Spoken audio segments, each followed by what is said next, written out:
Good morning, everybody. And it is a huge, huge day in sports. A lot of people think that, or really like the NFL, the NFL opening day or opening week one. But nah, for me, it's this. You got the Sweet 16. You got opening day for Major League Baseball, which I'll talk about in a second. It is a huge, huge, huge day. We have so much action, so much stuff to get to, so much going on. But this particular show is to talk about the Sweet 16. We are down to the final Sweet 16 teams in NCAA tournament. And, I posted about this on X. I've talked with a few people about it. Is people saying, well, it's boring because there's no Cinderella, there's no St. Peter's, there's no George Mason, there's no team like that. That is, first of all, that's the reality that we are going to live in college basketball for probably around for the immediate future with the NIL, with the rise of NIL, with teams having huge, huge, huge budgets to, for lack of a better term, buy players. That's just what you're going to see, where the rich get richer. That's especially true because there's not a whole lot of regulations on NIL. I'm not going to go into a rant about NIL. You've heard me talk about it on this show before. Not going to go into that. But what you have is a situation where the big dogs, the big programs have huge NIL budgets. For example, Arkansas, who we'll talk about in just a little bit, their NIL budget is $6 million. It's $6 million.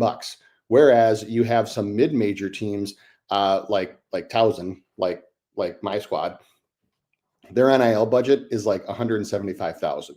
And so with that in mind, you have a situation where the big dogs already have, from boosters, from feeder programs, from connections with AAU, from a whole bunch of different reasons, have a distinct advantage. That's why they're the big programs. That's why they're the blue bloods. They have an even bigger one now because of the money that's been infused via NIL. So I think what you're going to see is this is probably going to be somewhat close to what your Sweet 16 is going to be over the next however many years, foreseeable future. And, I personally am okay with it. Yes, I love seeing Cinderella runs. I love seeing mid-major darlings. I obviously follow mid-majors. My two most followed conferences are like one tiny and one true mid-major conference with the Coastal and the MAC. But look, I'm a basketball purist, man. I love seeing good ball, and I love seeing good teams play. I love seeing good teams play. I love seeing good teams play against each other. And yes, the Cinderella is fun, but I love seeing the best of the best against the best of the best, and that's what we have this year. So I'm not that mad that there's no Cinderella, that there's no mid-major darling. Honestly, for people complaining about that, if you want to watch some really good mid-major basketball, you should have been watching the NIT, because there have been some really, really fun games. That game between Irvine and UAB last night, which hit a couple of live plays on that, was a lot of fun. And that was really, really good high level mid-major basketball. Shout out to Irvine. Shout out to my boy Miles Che, made the Final Four of the NIT.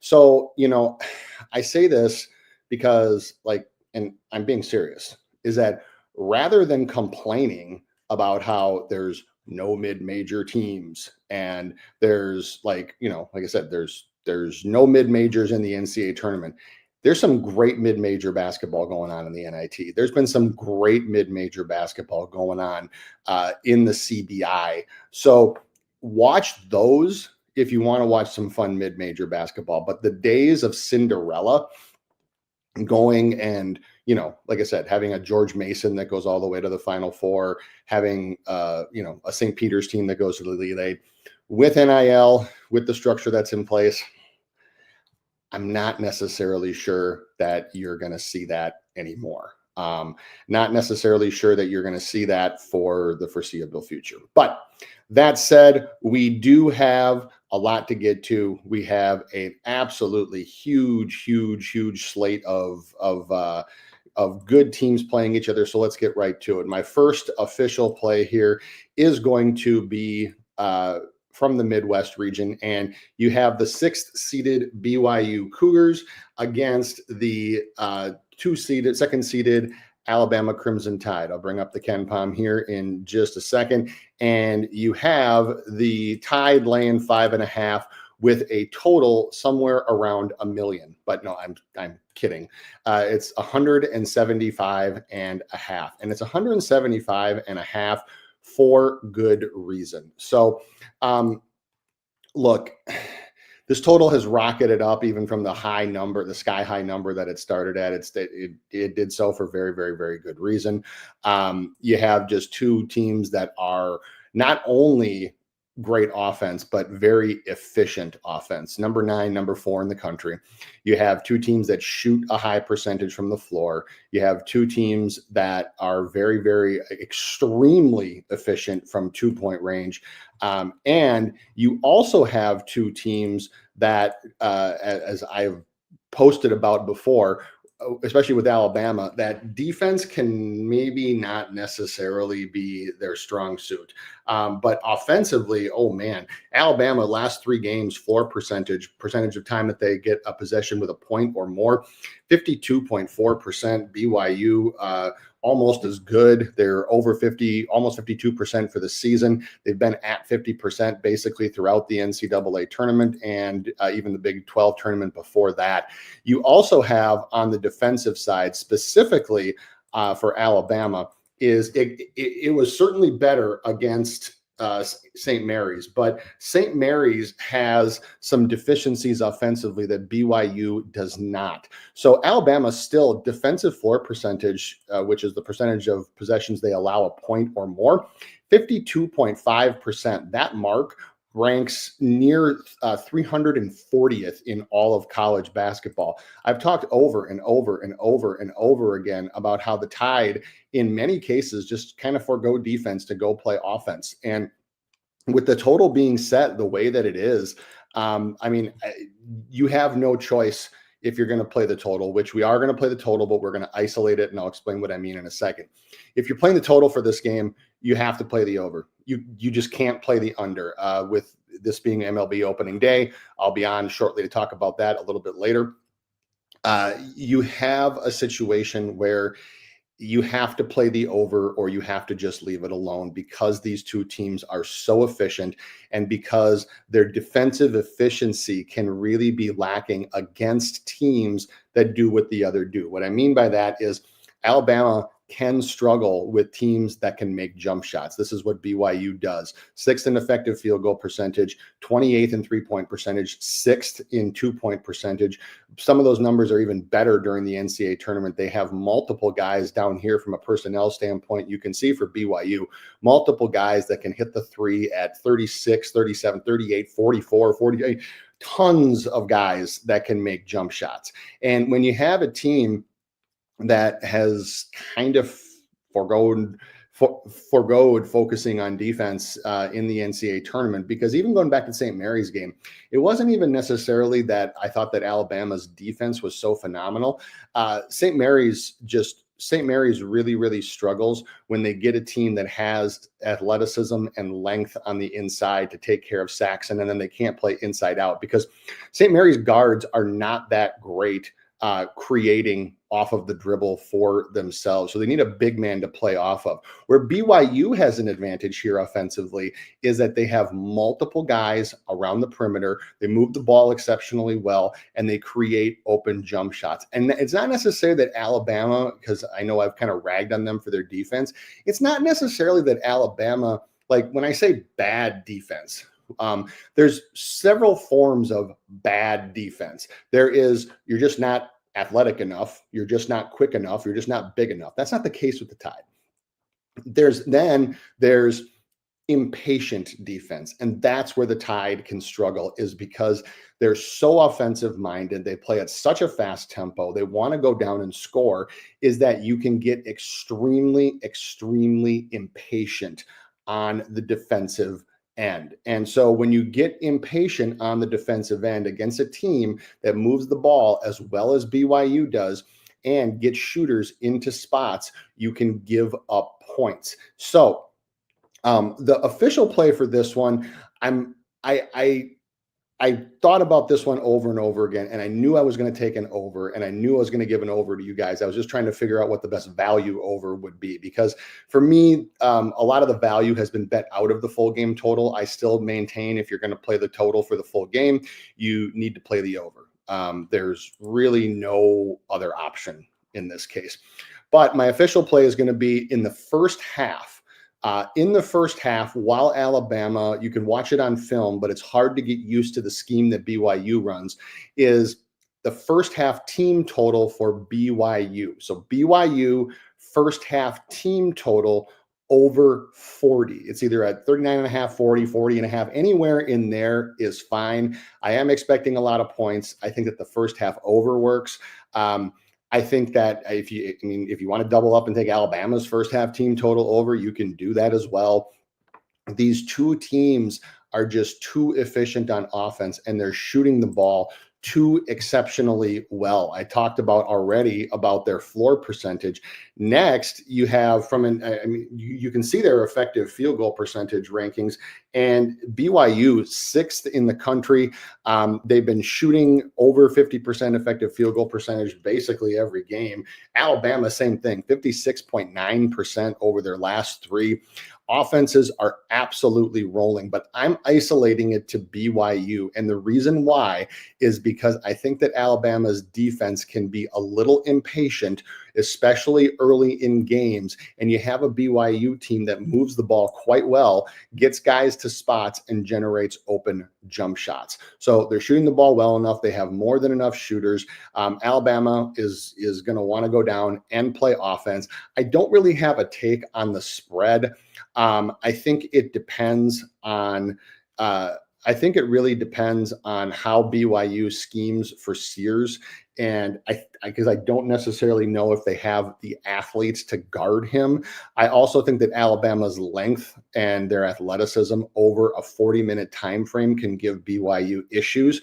Alabama's going to score a ton of points. So if you want to take Alabama full game over, team total over, you can do that. But I am banking on BYU causing Alabama a minor headache early in the game, and their first half team total over 40.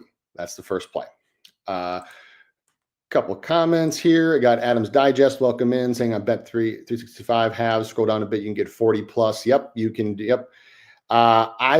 In that case, I would probably just take over 40 and a half. I think if they hit one, they're going to hit the other one. Logan saying on the first half, over 72 or over 82 and a half. I was going to say 72 and a half. If the first half total was over 72 and a half for these two teams, I would probably bet a house on it.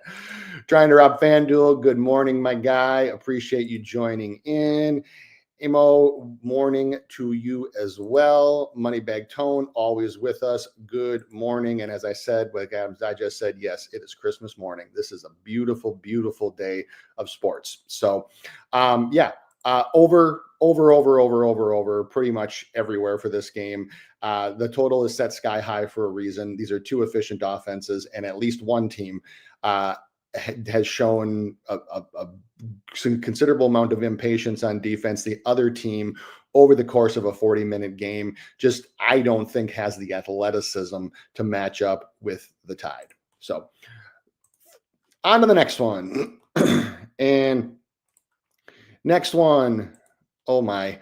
Okay, in the East. If you followed me, if you've heard me talk on here, you know I'm not a Duke fan, so this does not come from a fandom place. And you have the Arizona Wildcats getting a rematch with Duke. Duke is laying 9.5, and the total is set at 153.5. Now, I've seen some steam online about how like Caleb Love wants Duke and this is like a revenge game and he's gonna like come out and show up, and good for him. Good for him. I love Caleb Love. I like watching Caleb Love play. Caleb Love is not good enough to beat Duke by himself. Actually, no single player in college basketball, even if Cooper Flagg played somewhere else, is not good enough to beat this Duke team by themselves. So the problem isn't Caleb Love. So you can take any Caleb Love prop you want, but is Caleb Love good enough to beat Duke by himself? No, he's not. So you get a rematch here. And I have to be on the Dukies here. I have to be on the Blue Devils here. I have to bet with my head, not with my heart. Duke was my national champion in my main bracket. I stand by that. This team is so freaking good, is that the basketball purist in me likes watching them play. I actually really like the way that Shire's coaching them, because he's not really coaching them like so like you have Arkansas, who we're going to talk about next, who's a lot of high screens, a lot of ISO ball. Duke plays a very team-oriented game, and you don't think that sometimes because of the like amazing players and athletes that they have. But Cooper Flagg is actually a very team-oriented player, a lot more than you might think. But going to this matchup, look, guys, Duke is everything that is Arizona's kryptonite.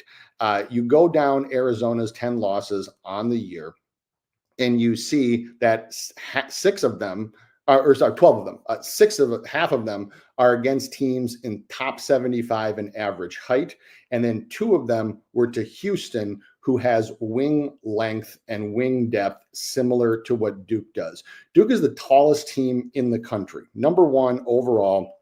You can see here on their personnel, 6'9", 6'7", 6'5", 6'6", 6'6". Obviously, you have Malik at 7'2", but every single person is 6'6" or bigger. Those are the kinds of teams that have just given Arizona fits. And the reason why that is because the Wildcats are best when they can use their 2 post guys, their true post guys that they have, and muscle guys down low to draw guys off, then kick to Love to go off of the bounce. So Love is extremely quick. He's extremely athletic. He can struggle against guards with length, and Duke has the ability to run guy after guy after guy after guy over on him if they so desire. Duke already won the first matchup 69-55, held Arizona in that matchup to under 40% shooting, and Love was just 3 for 13. So that's why, obviously Love has been playing exceptionally well in the NCAA tournament. And that's where I think that somebody like, oh, it's a revenge game. Well, first of all, these 2 teams played all the way back in November. So, and that game was at Arizona. So it was a true road game, whereas this one is on a neutral floor, and Duke still won by 14, and they still held Love to 3 for 13 shooting. Guys, motivation only gets you so far in this one. You have to be there. You have to have the overall talent pool, and Duke has it. Duke, every single guard and wing that they can throw at Love is a guy that's got at least 2 inches on him height wise, and several are just as quick. So where Arizona's offense is initiated is, like I said, using the post, but then a lot of high ball screens, roll-offs for Love to go downhill. Duke can switch like for like on this one. They don't have to go and try to fight through screens on Love. They can just switch everything. And what they can do when they switch everything is they can also leave other guys home on the Arizona jump shooters. You can see it that Arizona, 195th overall in 3-point shooting. And Arizona, I've talked about it, and even Tommy Lloyd has talked about it, is that are they a pure jump? They're not a pure jump shooting team. They have guys who can make jump shots, and that's the big difference.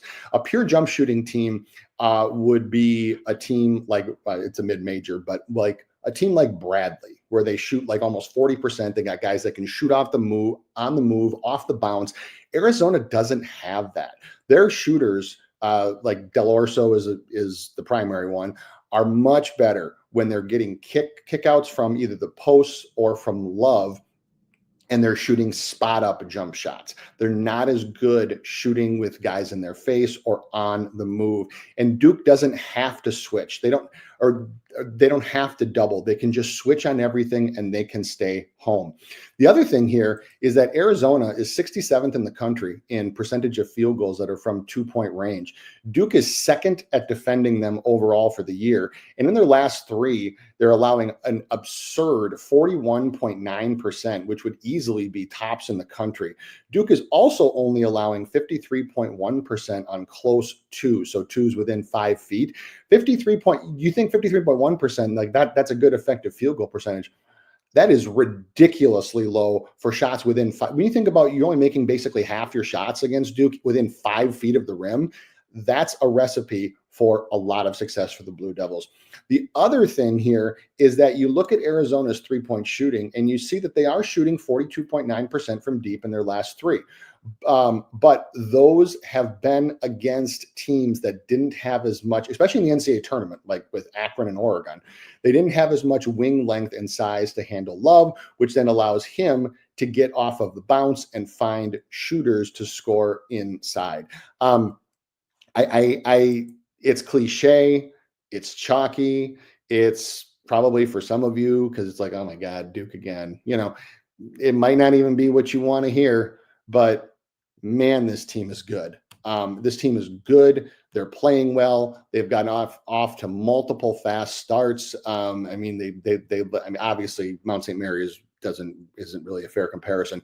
They led Baylor by 14. They're just beating the shit out of teams. And they are because they're just that much better. The size and the length bother Arizona a ton. It has all year. You can go back and you can look at their losses and you can see if you can see where these teams rank for average height and average length, specifically average height on the wing and at the guard position. And those are the kinds of guards that just really, really frustrate Love. It's not really a shock that he only shot 3 for 13 at home against him. So, you can have all the revenge angle stuff you want. You can have all of the, like, he's fired up and ready to kick ass and take names.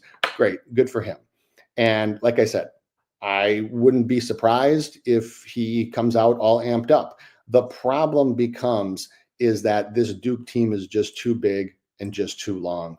So, yeah, I mean, Ben saying it, Caleb Love revenge game. I mean, for him, maybe, but this Duke team is just way too good, man. I know Ben saying Arizona been playing better. It'll be a close game this time. See, I disagree. I actually can see it being potentially worse.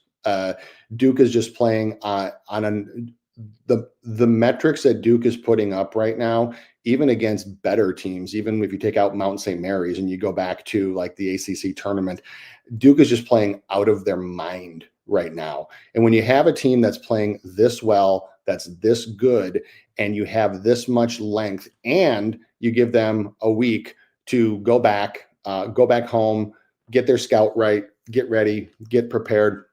It's not even necessarily that I don't like Arizona, because honestly, the basketball fan in me would love to see an upset here. Because I keep saying this. I say this as a Duke hater, but I also say this as somebody who has watched this team play, and even just the coach in me sits back and I'm like, damn, they're good, and damn, they're good defensively as well. Because when Arizona can't score inside, when Visar and Awaka can't get points inside and can't get looks inside, which they're really going to struggle against this Duke defense, then it's hard to get Love free. It's hard to get him free for looks, because where Love is at his best is using a high ball screen to either pick up a switch or pick up a team that's off in rotation, so he can go downhill and then either go to the rim or find a shooter. Or when he gets a switch and then gets either like a big or a slower wing out in space. The problem that comes here is that Duke has all of that covered. They have so much length on the perimeter. And I talked about it before. They don't have to help and sag off of shooters. So they're not going to be able to find a lot of shooters. I can see Caleb Love showing up and playing well. I can see him coming out just all amped up already. Just the problem is the overall lack of the inability for Arizona, for many of their shooters, to shoot on the move off the bounce with a long hand in their face. Not really a pure jump shooting team. And that's really one of the things you need to hang with Duke, is that you don't have to you don't have to have the size that they have, but you need to be able to stretch them out so they can't use their length to just pack down on the inside and take and then take away the drives, take the drives to the rim away from you. I'm sorry. It almost makes me feel a little dirty to give this play out, just because I'm just like such a meh on Duke winning all the time. But Duke minus 9.5, guys. Duke by a lot. There's just too many advantages here for the Blue Devils, and they do everything well that Arizona has struggled with all year. Like I said, you don't believe me, go back and look at the average height and average wing length for the teams that Arizona's lost to, and nearly every single one of them is top 75, and nearly every single one of them has wing length like Houston does, wing length like BYU has, wing length like Kansas has. It's been a process that's repeated over and over and over again. So I unfortunately don't think it's going to be better. I actually think it's going to be worse. I can see Duke winning this game by up to 15. And it pains me to say, but it'll help my bracket. So Duke minus 9.5. RJ3 Gaming, welcome in, my guy. If Proctor's hitting shots, it's going to get ugly, and he has been hitting shots. Even if he's not, I still go back to the defensive advantage that Duke has, is that Arizona needs Love to be able to generate switches up top or to get over the top on high ball screens. And with the length Duke has, it was a problem the first time, and there's not really, like, Arizona doesn't have anybody that's got like either come back or gotten discernibly better where they can take the attention off of that. So I just don't see a whole lot of paths for Arizona for this one.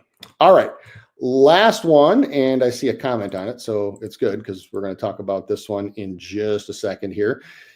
We have out west. Last game of the night, we have the Hogs, Coach Cal back in the Sweet 16 against the third-seeded Red Raiders of Texas Tech. You got Texas Tech laying 5.5, and I see Amos comment about it, about thoughts on Texas Tech minus 5.5. Feel like Tech rolls and Arkansas's run comes to an end. Well, let's talk about it, because you got a total of 148.5, and this game kicks off late into the night at 10:09 p.m. All right. So for this game, there's still a few things that are yet to be determined. So those two things being Adu Thero and Chance McMillan. So quick update on both as far as I know at this point. So Coach Cal did say on the Pat McAfee show earlier this week that Thero, with his hyperextended left knee, should be available and play 12 to 15 minutes. However, he missed practice yesterday, and Cal only said, "We'll see." This could have been a planned rest day, but Cal did say that the leg was bothering him, so they played it safe. They said they're going to stretch him good to this morning. They're going to work him out with the team, and they are planning on as if he's going to play and be able to contribute, as said earlier, 12 to 15 minutes. Now, think of this as like an NFL guy where you hear it's a game time decision and they're going to warm him up, and assuming there's no setbacks, he's going to go. He won't start, but he will likely be able to give them about, I don't even know if 12 to 15. I'm thinking about 10. Now, McMillan, on the other hand, with an abdominal strain, Texas Tech has been very, very notoriously tight close to the vest with injury information. So McCaslin is kind of like the Bill Belichick school, where like, well, he's questionable and either he'll play or he won't play. Now he was observed by in the open part of practice yesterday. He was observed shooting with the team. However, he wasn't able to get shots up past mid-range without grimacing in pain. He also did not take part in contact drills. So the abdominal strain that he has, it would actually be surprising if McMillan played.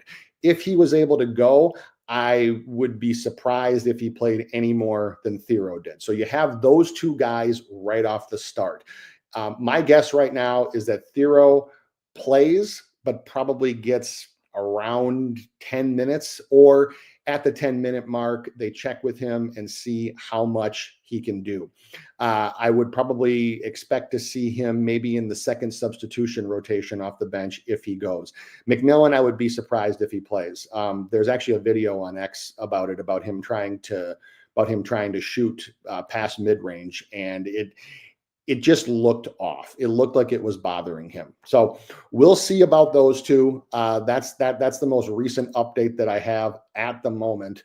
And I see that Logan saying, I think Chance will play. Watched him get shots up and open practice. He was able to get shot. Okay, good. Well, I mean, the video that I saw, I think, was from the night before, where he wasn't able to get shots up. Well, he was able to get shots up past the arc, but then you could see him kind of grimacing in pain. If he plays, I would bet that both of them then, if they play, probably play around the same number of minutes. You're probably looking at about 10 to 15 minutes tops. Either way, the only defense that has truly slowed Arkansas's offense down this year is a zone defense. And Tech doesn't play much zone. What they actually do is they hedge high on ball screens. And for those of you watching that don't know what hedge high means, is that when the screen comes, the guy that's being screened steps through and actually steps way, like almost diagonal, very, very high, to fan the guy who's guarding the screener steps and doesn't try to fight through and get the ball handler. He steps way out, almost like diagonally, and fans the ball handler out, which allows the guy being screened a chance to recover. Now, the problem with that is that if Tech tries to defend it that way, that's what Arkansas has been feasting on. That's how St. John's defended it. That's how Patino defended it. So I'm interested to see what kind, if any, adjustments that they make. I wouldn't expect Tech to play a whole lot of zone. Not that they're like Patino, where they're like anti-zone, like we're just not going to do it. But they have not played much zone this year. So, but Arkansas's offense it's streaky. It's sometimes not the prettiest to watch, but they are a team that rides the waves. And right now, the waves that they're riding is a high one. In addition, they've attempted 26.3 free throws per game in the last 3, and that's a product of taking those high screens and going downhill. Boogie Fland has actually become very, very adept at reading screens and especially feasting on a high hedge, which is what Texas Tech does. Texas Tech is 181st in defensive free throws attempted over field goals attempted. And Arkansas also has a significant size advantage. They're 18th in average height. The only real size that Texas Tech has, and he's guarded guy. I mean, I give all the credit in the world to JT Toppin because he's 6'9", and he's guarded 6'11". He's guarded 7 feet, and he's not afraid. And he's able to play defense against those guys without fouling. I'm also interested to see if Tech will double off of the few shooters that Arkansas has and try to use or if Arkansas will use the size to try to post up. Obviously, they're a very guard-oriented team. They're a team that's almost exclusively get out and run, get in transition, score with your athletes. They don't use a traditional post up a big. I wouldn't expect them to do it this time, but the bigs can still take up space and occupy Toppin, so he can't help off of those high screens. Tech's advantage can definitely be from deep because Arkansas is susceptible there, but they're only shooting 27.3% over their last three. Christian Anderson and Elijah Hawkins have really, really struggled shooting in this tournament. They're a combined 5 for 28 from deep, 2 for 14 and 3 for 14 respectively. Now, the question got asked about Tech over the course of 40 minutes, and I would tend to agree that it's hard for me to take over a full game for the Hogs, but I will take Arkansas in the first half. I will take them in the first half. I think that you have a situation where the pace that Arkansas plays at, the way that Fland and the other ball handlers have been able just to carve up high hedges on ball screens. The +3.5 is a number that I actually like it beyond one possession. I can see this game being close. Now, as far as can Tech cover the full game, two things that I think are going to matter. Number one is, like I just mentioned, I know that Logan just said it, and Logan said Anderson's been a no-show. It's been disappointing to watch. He has. He's been very disappointing. He's been disappointing shooting. He's been disappointing playmaking. It just hasn't been a good tournament for him. If Anderson is able to knock down some shots, either him or Hawkins are able to knock down some shots and actually find their stroke, Texas Tech can easily cover this one. If they're not, then I want to see what adjustments that McCasland can make at halftime, because I do think that early in the game, I do think that a lot of the athletes that Arkansas has can give Texas Tech some issues. And that's why I'm isolating it to the first half only. RJ3 Gaming saying Hogs 8.5, plus 8.5. That's an alt line I'm going to assume, because I think that the best that I found is 5.5. But I'm limiting this one to the first half because I have seen McCasland make a lot of great halftime adjustments over the course of the season. I've watched Texas Tech a bunch, and so I'm interested to see what he does if the athletes and if the guards for Arkansas are getting to the rim. But that's why I'm isolating to the first half only, and I will take the Hogs at +3.5 in the first half. All right, so normally this is the time where I ask if anybody has any other games. There obviously is only one other game, and that would be with Florida and Maryland. So general thoughts on that game. I have no plays on this game. I don't even know if I will. Is that so UConn found the secret sauce to slowing down this Florida offense, and that's just to beat the shit out of them.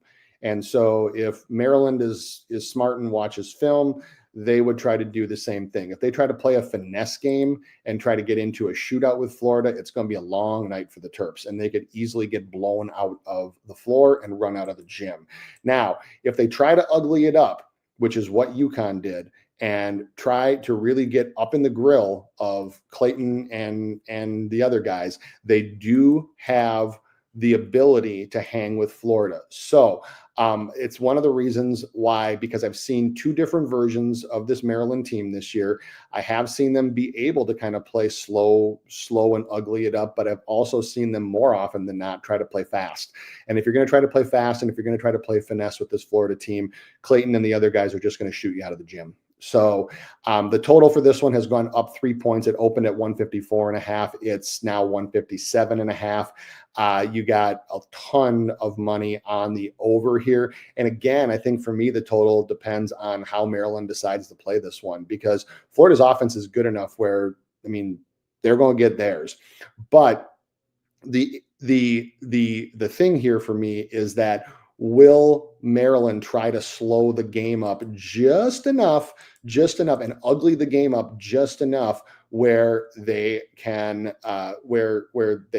take advantage of Florida. Now, Maryland plays at a fast pace too. Maryland's 70th in the country. That's almost as fast as Florida at 48th. So it's in their DNA to play fast. It's in their DNA to shoot jump shots. It's in their DNA to try to run with teams. I just don't think that that's a winning formula here because, crab five aside, Florida just has them outgunned. They have them outgunned in size, they have them outgunned in shooters, and they have them outgunned in athletes. So the way the total is set leads me to believe that Florida or that Maryland is going to try to run with them.